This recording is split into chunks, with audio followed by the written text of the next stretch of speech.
Thank you for coming today. Thank you, Eastfield, for hosting this fabulous symposium. I came last year and was knocked out by all the speakers they had that had so much great information. So I got brave and signed up this year.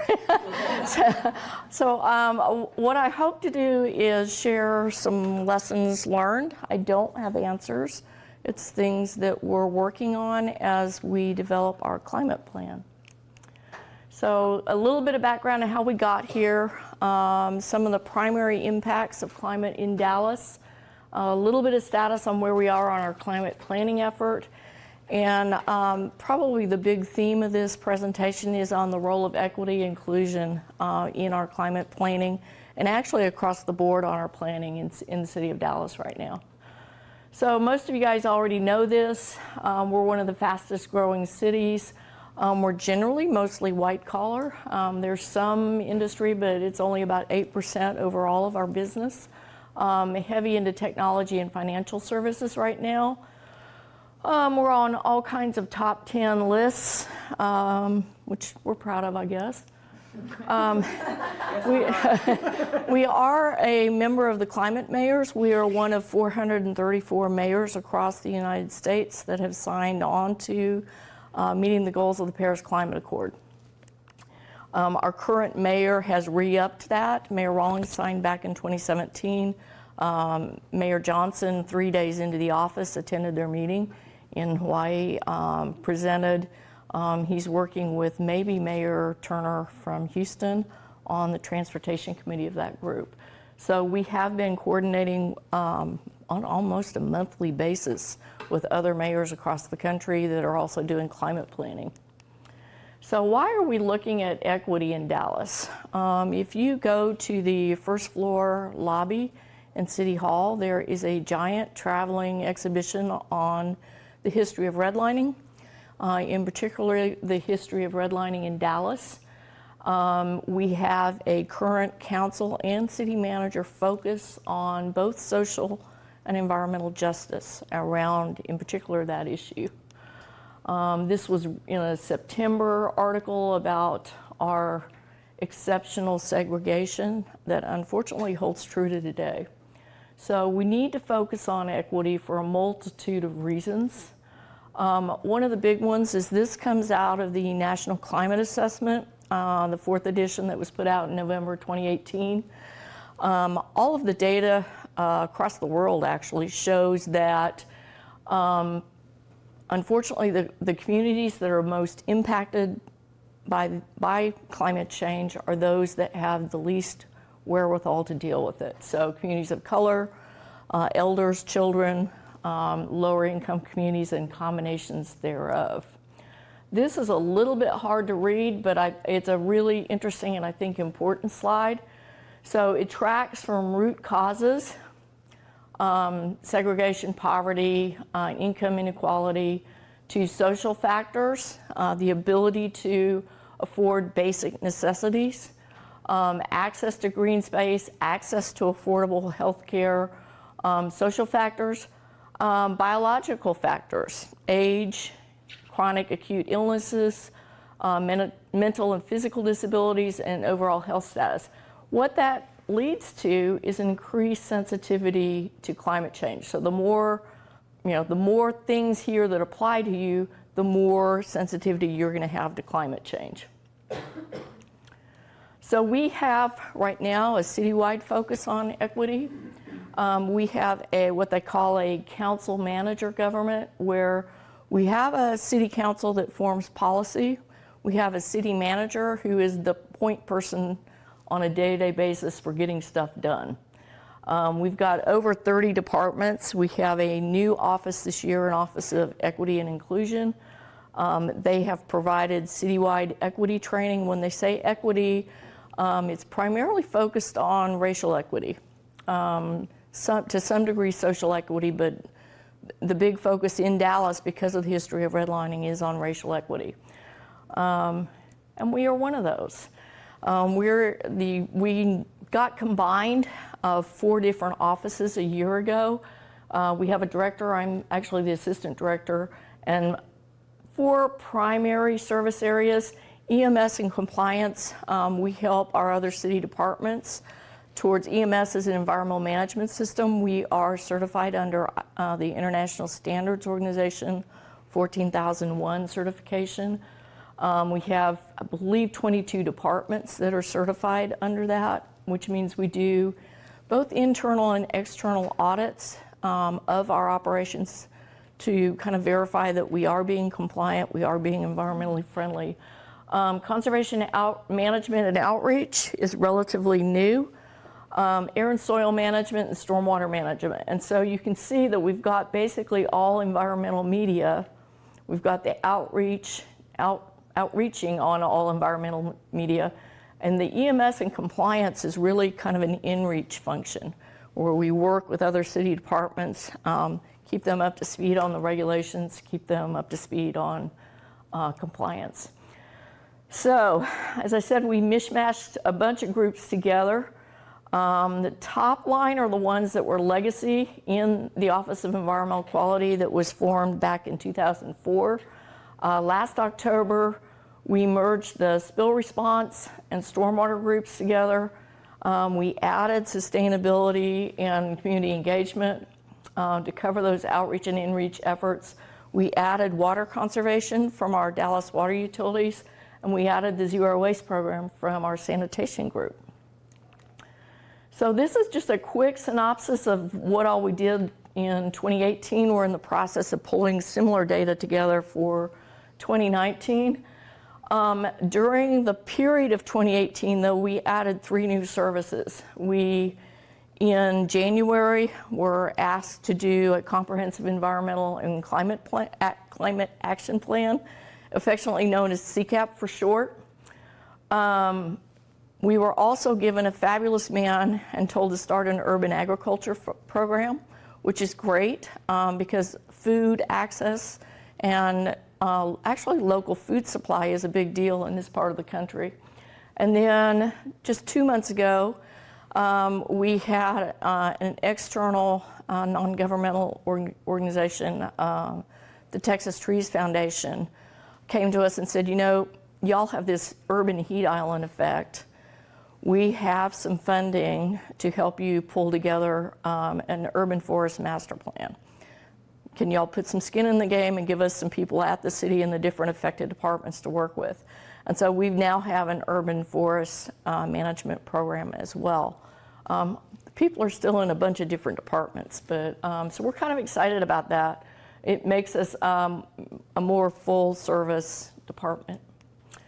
So, primary focus on this talk is going to be kind of our equity relative to outreach and engagement. As I said, we added 4 new services. Each one of those services that we added last year had their own independent outreach group, and they were so proud of the work they did. And we had to somehow merge the cultures from those other former departments and merge the messages. And so I spoke with the guy that was heading up our outreach group at the time. I said, guys, we need an outreach plan. We can't be cross-messaging. We have great messages, but we can't cross-message. And we've got some new stuff that we really need some help with. And so he said, yeah, great, yeah. So he came back about a month later, and he's now with the city of San Antonio. He's very studious. He is very conscientious, and so when I told him I needed an outreach plan, he immediately went and researched outreach plans and engagement plans and how do you best engage. And so he started looking at best practices towards public engagement. And it's conversations, debates, that sort of thing. So some of the things he found is that if we're doing our job, there's more public trust, confidence. We have better informed and better engaged residents. When we have a meeting, people actually come. And we have, I think, better conversations, better level of effort between the city and the neighbors that they serve. So he developed an outreach and engagement guidance tool for us that was fabulous. And the reason I say it's fabulous is we ended up being ahead of our equity office. I love being ahead of the 4th floor So we started looking at, what are the strategic considerations? Why are you talking to these people? Do we know the focus area? Do we need to bring in partners to help? What is the level of what's the audience? Who are we talking to? What is their level of understanding? Are we talking to PhDs? Are we talking to high school kids? Someplace in between? And what questions should we anticipate? What are we trying to achieve? If we're going out to the community and we do all the talking, then we don't really hear what the community has to say. And then the other thing is, how will our decisions affect the community? And so he developed a very fancy spreadsheet to go through for every single one of our engagements as a purpose of this. So in the level of engagement, what are we promising? Inform? Are we just letting people know what we're up to? Are we consulting? Are we asking questions? Are we taking good notes? Are we trying to figure out if there are some similarities or differences in how the different neighborhoods across the city are responding to the same question? And so that's pretty important. The other is, how are we involving the neighbors in what we do? Are there opportunities for not just telling us what they want, for them to take part in it? And then the other is, how do we share in decision making? And this one's maybe a little bit challenging in a city setting, mainly because as a staff member, I don't make decisions. I can provide suggestions to both the 4th floor and the 5th floor. At the end of the day, it is council and the mayor that set that policy, and I can provide information to help them with those decisions. Likewise, I fully understand that my community is going to be on the 4th and 5th floor too. And so I gain trust if I can convey what they're saying to those folks before they hear it from the neighbors. They'll say, yeah, the department mentioned you were concerned about that. The other is, where all are we going? And then how do we close the engagement loop? After we've spoken with folks, after we've listened with folks, how do we let them know that they've been heard? How do we feed back? We heard X, Y, Z, or we're moving on recommendations on X and Y. Z we can't do yet because we don't have funding. So how do we close those loop? And then finally, kind of who's affected and how. So we also developed some, matrices on the inform, consult, involve, collaborate, and empower. Again, this empower is challenging in a city realm. That's a council function. Do they put it out for a vote? And then we'll implement what you decide. So here's the inputs, here's how we feed back.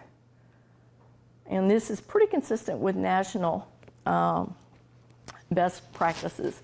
So one of the things that we look at when we started planning our engagement using an equity lens, and even our city manager's office, I will say, had some differences between equality and equity. Equality is giving everybody the same thing. It's kind of like when you've got siblings fighting, you each give them the same thing, where equity is you give them what they need to meet the needs that they've got at that particular time and location. I will say our 2017 bond program, we did equivalent dollars per council district, regardless of need. And I know that there were some council members in our North Dallas that said, I don't need drainage, I need sidewalks, or I need alleys, or I need paving. But they were held to this. So it's kind of interesting that we've come around now to truly looking at equity and what do the different areas really need. So one of the things that we looked at are what are barriers to engagement. And we held 2 series of 6 public meetings each for our climate plan. We very strategically put them in neighborhoods where we knew there should be a voice into the plan. The first meeting, I think, had 2 neighbors and a whole bunch of consultants and city staff, which was very disheartening. And so we went back and refigured, called some of the folks in the neighborhood for the next meeting.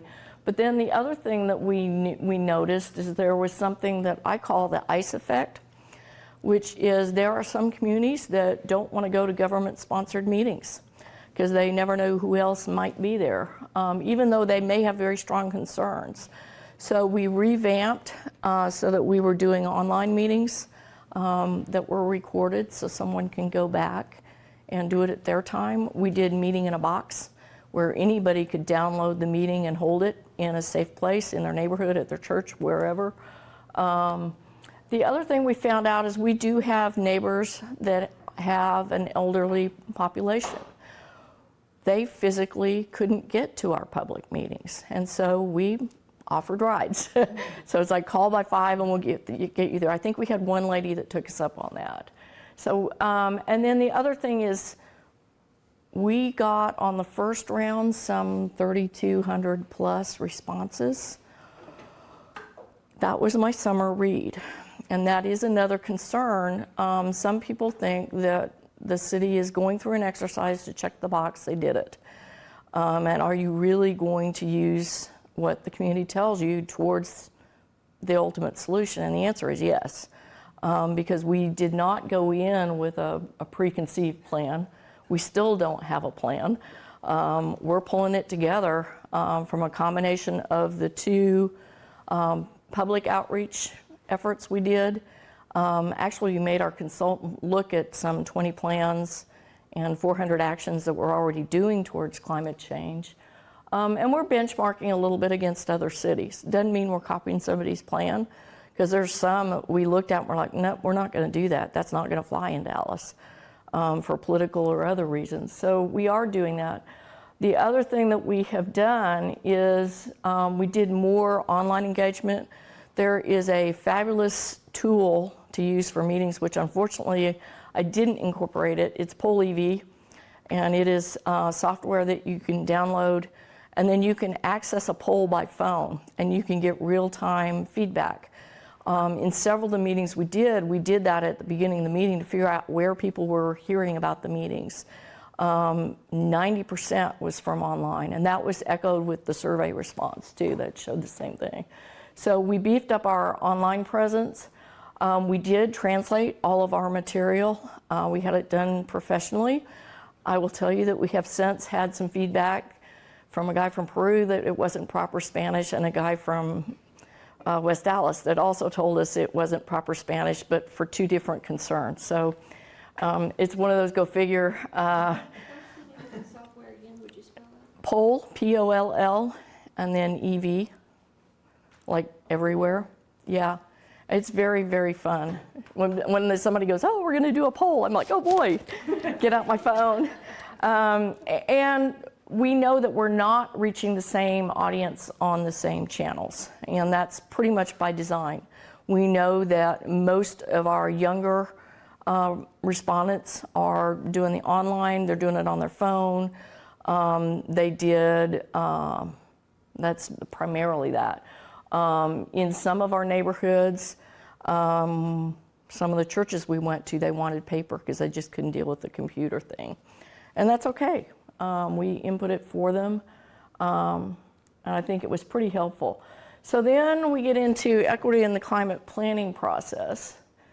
As you know, in Dallas, we've had a couple recent examples of why we're worried about climate in this part of the country. We are getting more violent swings between drought and flood. We do have air quality challenges. I just put solar on my house so I don't have increased energy costs, but not everyone can do that. And so those that are not are seeing higher bills. And so if we look at an area that is in energy poverty, increasing those bills even more so is problematic. We also have potential for disaster displacement. One of the other things that we got a real good lesson on that October tornado is we have a very well developed all hazards plan that was done in accordance with the Emergency Management Institute and FEMA and blah, blah, blah. And it stretches in 3-ring binders across the bottom of a wall about like that. So the closest community center for shelter was Walnut Hill. that literally got blown out. So then they needed, the next one is Bachman Rec Center, which is really lovely, but it's in a floodplain and has 2 walls of glass, and there were more tornadoes coming. Unfortunately, that was the closest one, and even then, the week before, our parks director had retired, and they couldn't find the manager of that facility, so they ended up waking him up at like 2 in the morning to go get it open. So we learned that we have some opportunities for resiliency or enhancing resiliency in our own disaster planning. So here's one place that we get a lot of feedback from a lot of places that we need to make an economic argument for climate change. It's not just about trees. And so we use some of the data that my friends at the Weather Service provide. Dallas, this is for 1980 through 2018. At that point, Dallas was leading, not Dallas, but Texas was leading the country in 94 different billion-dollar-plus incidents. We lead in every single one of the categories that NOAA counts, including freeze, because we have our ice events. Additionally, they've done some trending. So you can see that back in 1980, we had some storms, but not too many, not too horrible. Here's where we are now. In particular, the last 3 years, we've had between 300 and 400 billion in weather-related disasters. The preliminary estimates on the Dallas tornadoes are 2 billion plus, so it's another one. And I suspect between our June storm, which was straight line winds, and our October storm, and we did have a few floods in between, that it's going to be another pretty significant year on this chart. So we're spending, I originally had done a very simple average of 2.5 billion a year. For the country, it's not that. Right now, it's between 300 and 400 billion a year. And since we're leading the country, a big chunk of that's going to be right here. So that's where we're saying we need to be spending some money towards prevention and so towards basically future-proofing our community a little bit. So, as I said, Mayor Johnson came on board. He gave this to us 2 weeks ago. He said, I want to send this everywhere, put it on your website. He has since written C40, which is an international organization of cities that do climate planning together and have access to funding to help with it. And he's trying to get us into that organization, which I wholeheartedly support because I think it would be helpful. You'll notice he's pushing common sense, data-driven solutions. So the plan that we're doing is not going to, and everybody, including our council committee, has said, don't give us a pretty plan that sits on the shelf. Give us a plan with metrics and give us a way for us to be able to see how you're doing towards meeting those metrics. So back in January, we had a climate change resolution. There again, effective and equitable plan. They also at the time supported a federal solution, which is a carbon cap and trade, or carbon fee and dividend, there we go. And then this is the C40 piece that we're working on right now. So the basis for everything we're doing in this climate plan is that equity piece. It doesn't do any good to add a bunch of trees in an area that's maybe doesn't need them. So one of the other things that we're looking at is disproportionate impacts. The darker red, the higher percent of poverty. And Jacqueline Patterson, who's with the NAACP Environmental Climate Justice Program, changes all or affects all, but not all people are affected equally. And that's consistent with the information from the National Climate Assessment. So this is, my X got a little screwy here, but this is also really interesting. This is development patterns in Dallas by race. And there's a pretty clear X. And so that first article about our segregation holds pretty true. The other thing we're looking at is the first one. This is the poverty map. This one is commute, and this is a commute of less than 30 minutes to your job. And so we've got, obviously, the transportation sector in our climate plan has some significant places where we can and should be looking to provide an equitable solution. And then last but not least, and this echoes that last map, we've got fairly well consolidated African American community. I like the previous map better because it also shows the other areas of Dallas where we've got basically disaggregated racial impacts potentially. So building relationships, building trust is the key. If you can't get people to come tell you what they really think, what they really think, you're not going to get very far. I love this photo. This is at a park that the Trust for Public Land is planning near South Oak Cliff High School. In working with the Trust for Public Land, I kept saying, Molly, how are you getting 200 people at your event? She goes, oh, well, I go to PTA, I go to church, I go 408 Cliff and stay there. And so when she holds an event, 200 or 300 people show up. It's fabulous. We're working towards that. We have shifted our outreach hours so that they are working Saturdays for that very purpose, so that we can start attending the local meetings, get to know folks.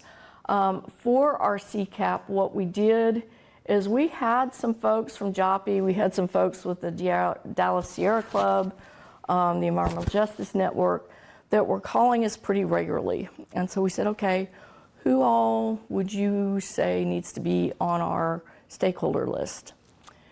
And then we spoke with, even though they're in Arlington, we spoke with UTA. We actually spoke with George Ann Moss and Lori De La Cruz here at the community college as well, and said, who all do you think we need to have on our committee?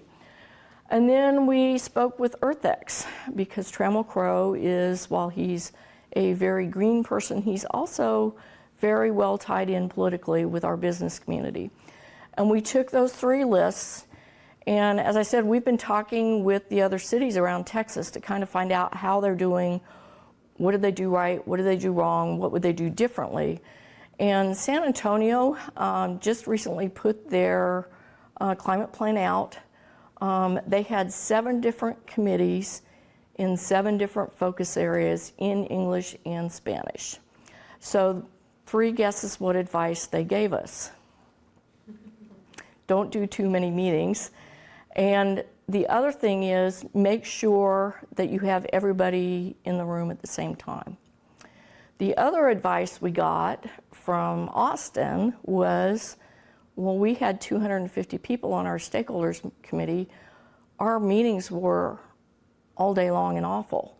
Don't have too many people. And so we had to kind of hone it down from the 250 to 300 people that would be fabulous to have at the table, down to a smaller subset.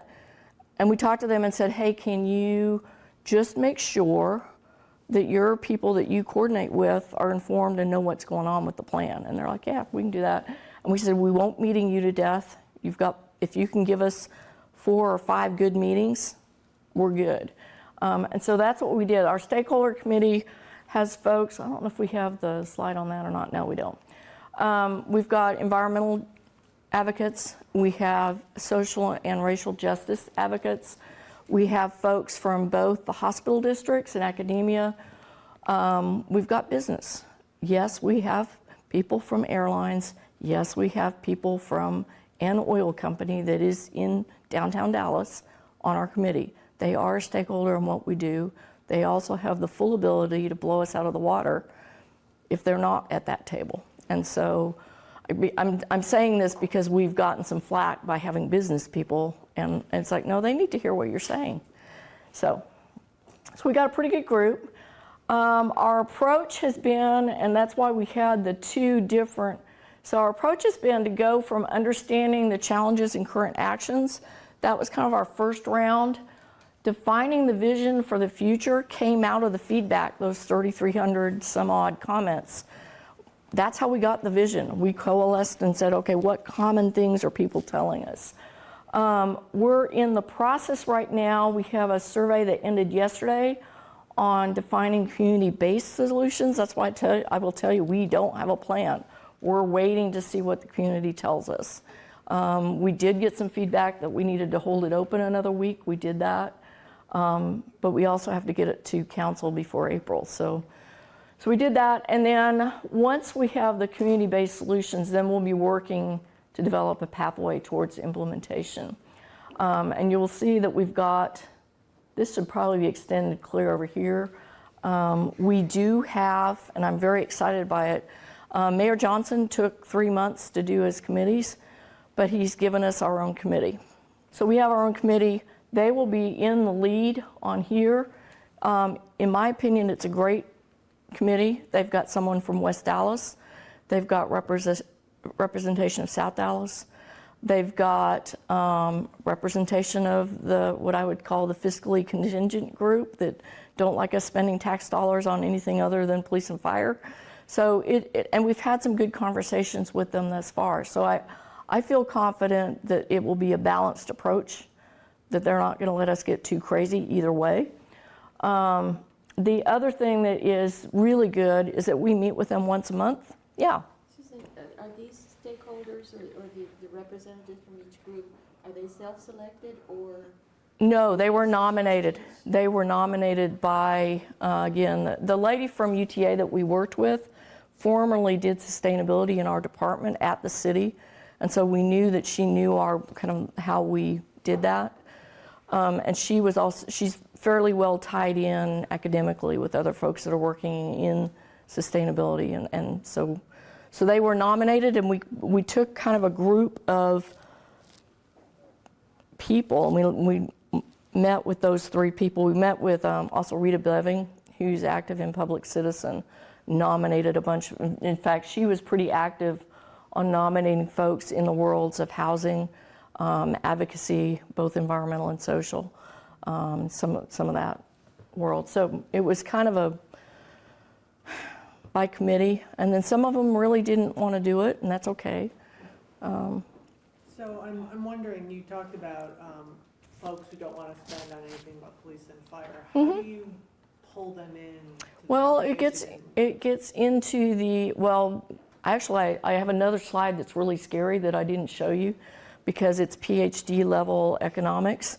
The Federal Reserve Bank just put out a study, a white paper on impacts of climate change on the gross domestic product.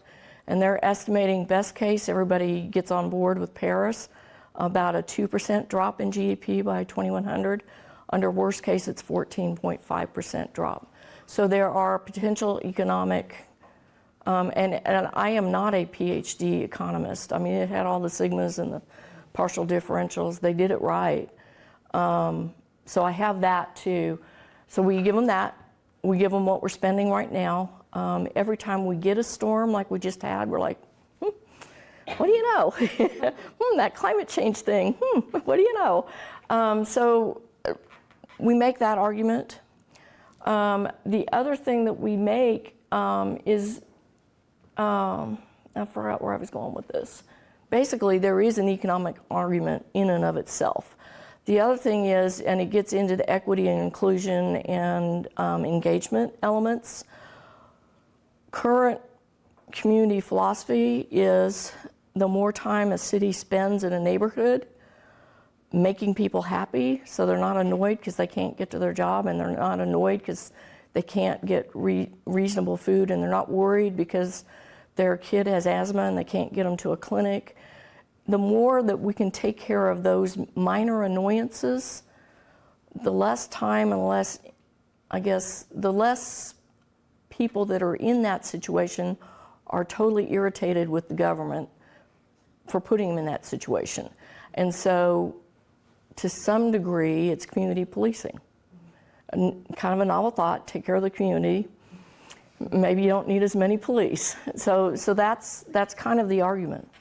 And I think if you would talk to the police and fire chiefs, they would probably agree.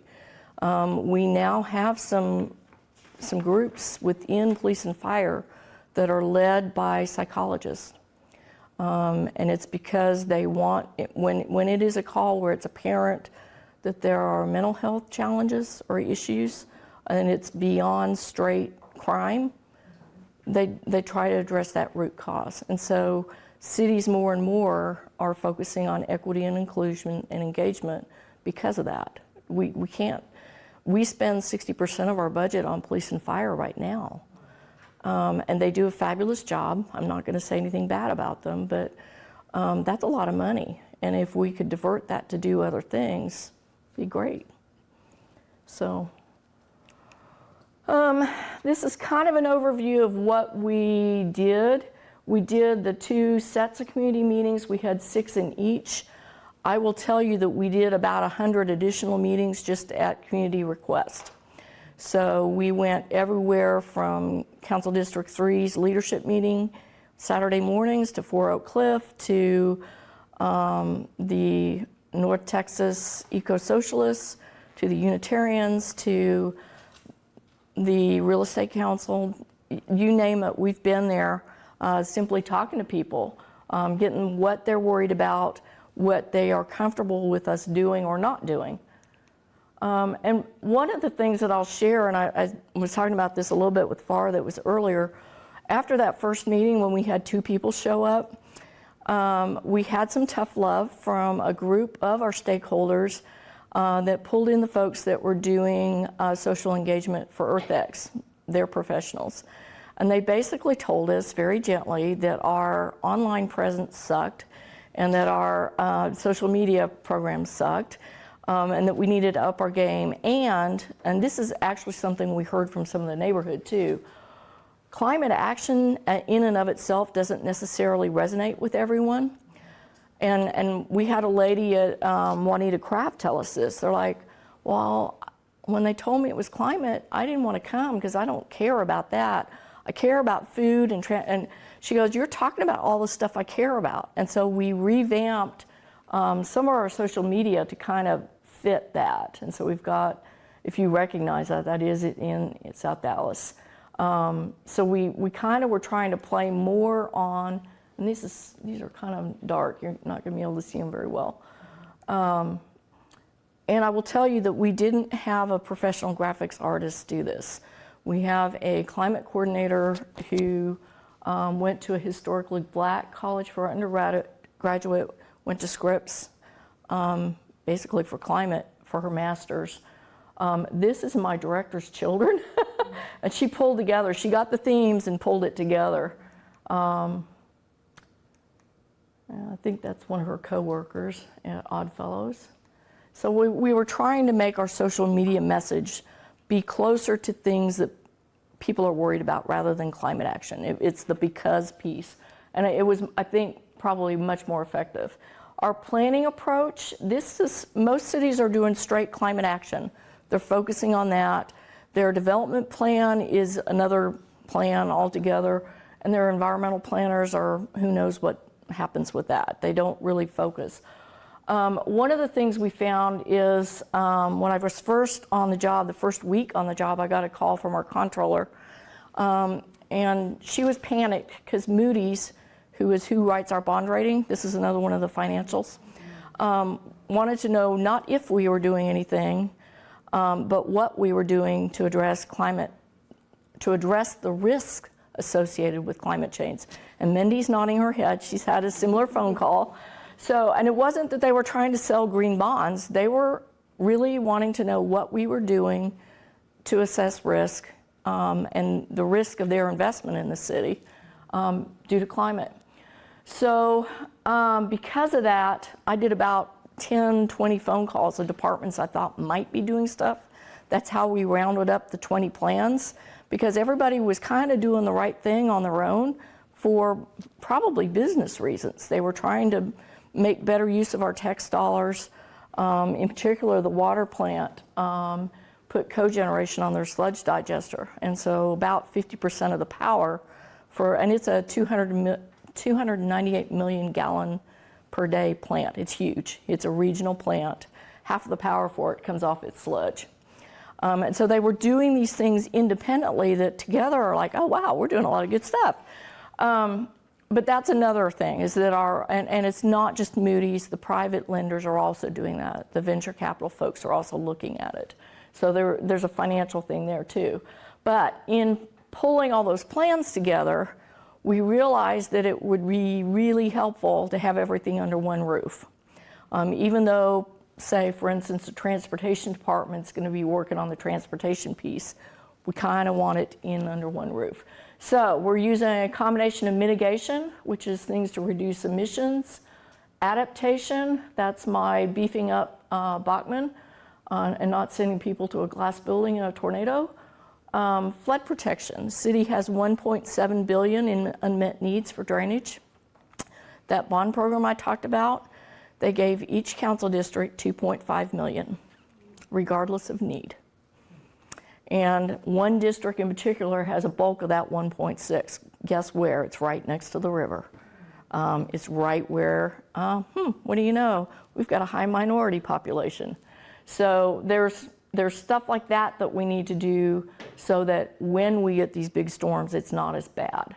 The other thing is we've got an urban forest, both within the city and south and east of the city. We need to protect those resources. Those resources sequester carbon, they help with urban heat island, they help mitigate our hydrologic response. That's one of the reasons we're looking at an urban forest plan.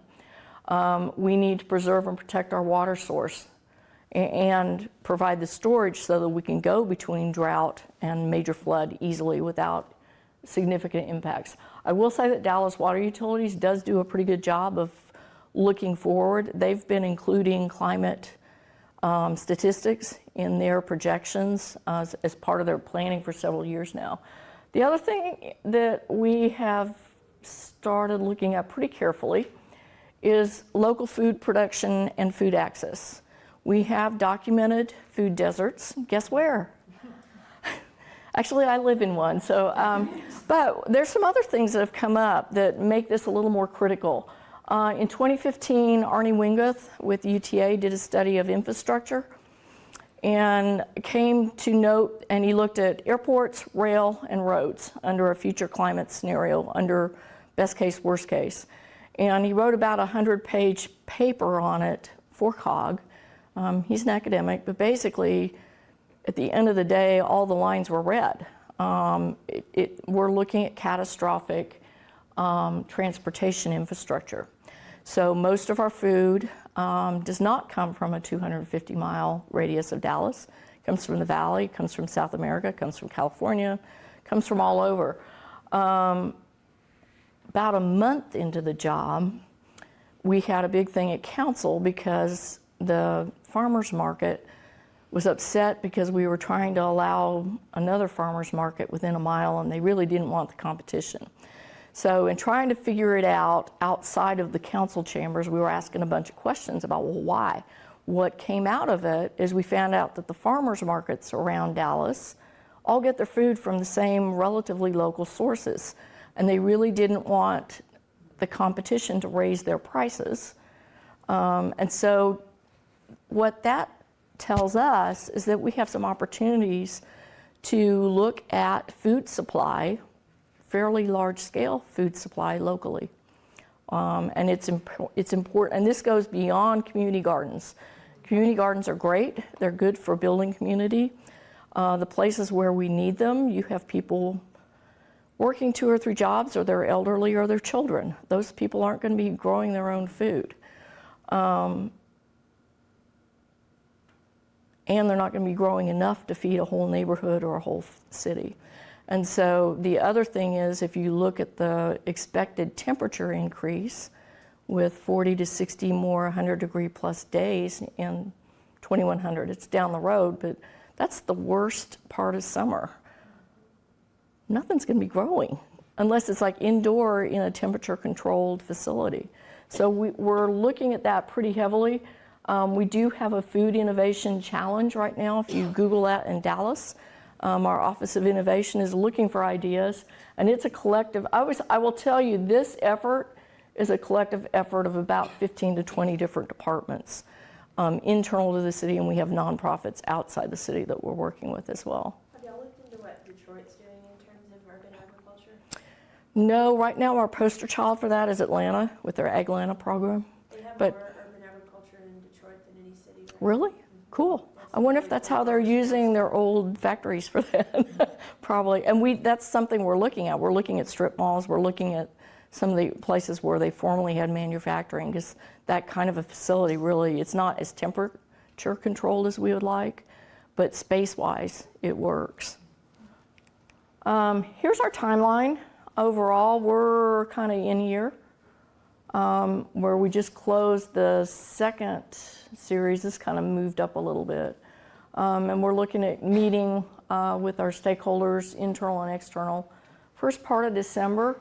We are going to have to report, and kind of what I'm anticipating is that our January and February meetings with our council committee will be deep dives where we invite the affected departments. For instance, if we're looking at the transportation sector, we get DART and we get our transportation department sitting there with us so that we don't come up with really cheerful ideas and we get an oh, no, no, no from them. So that's going to be an interesting meeting. All 8 of the areas that we're looking at will have a similar deep dive by the council committee. What we're hoping to do is towards probably the first part of February, have that draft ready for public review and input, so that we can get comments in March and take it to council in April and reveal the plan that shouldn't be any surprises if we've done our outreach and engagement right in April. So these are the goals that we got from our first round. One of the things we did in our second round is we had a series of meetings. The very first meeting, somebody said, what about air? So that got, and it's kind of interesting because all of the energy stuff, the transportation, everything that we're doing here helps improve air.